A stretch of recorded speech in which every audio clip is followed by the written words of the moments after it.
Kaia and the Bees by Maribeth Boltz and illustrated by Angela Dominguez. I am the brave type, like hottest hot pepper brave and furry spider in the basement brave. But one super thing scares me. Bees. Bees have stingers. Once I stepped on a bee barefoot and it stung me. And right now, thousands of bees live on our roof. Bees, bees, bees, so many bees. Hives. Dad says honeybees are dying and scientists don't know exactly why. Dad reads bee books and talks about bees nonstop. Fruits and vegetables need to be pollinated to grow, he says. I crunch an apple. Bees pollinated that apple. How about blueberries? Those too. The world needs bees, and that's why we're beekeepers. But only he goes on the roof with the beehives and not me.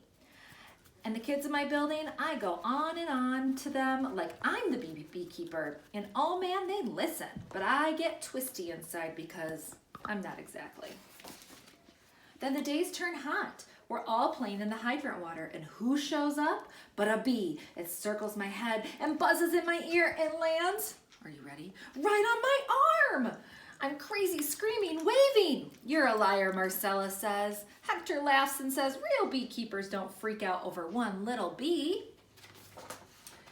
I go inside, mad and stopping. I grab my suit and my gloves from the closet. I want to see the bees, I say. Oh, Dad says, let's go check on them now. Dad zips my suit. I put on my hood and my gloves and my boots, and every little jittery inch of me is covered head to toe to fingertip. I follow behind Dad up the stairs. He pushes open the door. There, on the roof, are the beehives. Bees crawl in and out of the little hole. Some bees have bright orange and yellow puffs stuck to their legs. They're carrying pollen, Dad says, and he pries open the lid. All of a sudden, bees are everywhere, a flying, buzzing, zipping cloud. My hands shoot up to swat at them. Dad means business. Stay still, Kaia. Breathe. But I hold my breath. Dad pulls a frame from the beehive box. Both sides are covered in crawling, wiggling bees. He studies the frames one at a time. Then he pulls out the frame and holds it out for me to take a look. Me, the liar or the brave girl? My head is soaked with sweat. I blink hard. I reach. And here I am, scared to death, but holding 1,000 bees, maybe more, between my two hands. The bees are electric, buzzing, and I'm electric too. Let's find the queen bee, Dad says. I hunt, and then I spot her. Dad gives me a thumbs up. So far, so good.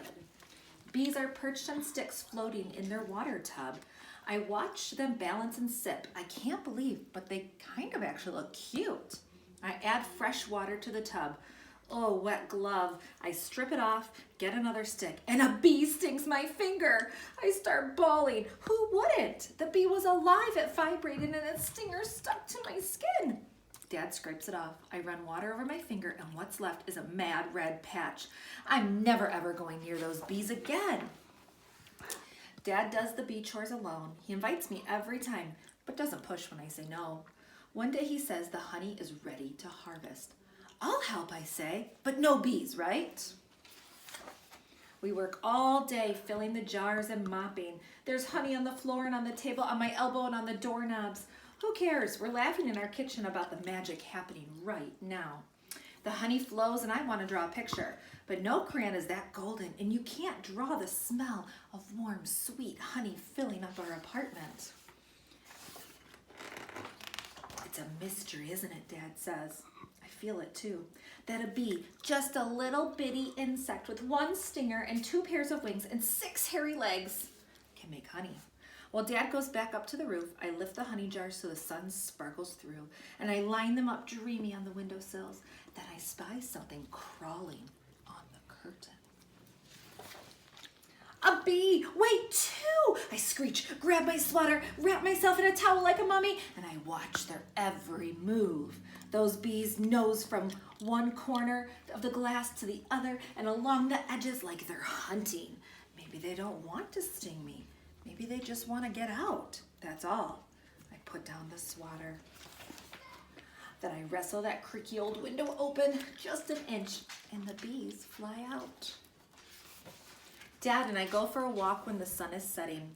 I'll go on the roof again, I tell him. I will, because bees are amazing and scary and mysterious, and we need them. And when I say that those bee words and the me words, nothing inside me is twisty, because now something inside me is brave.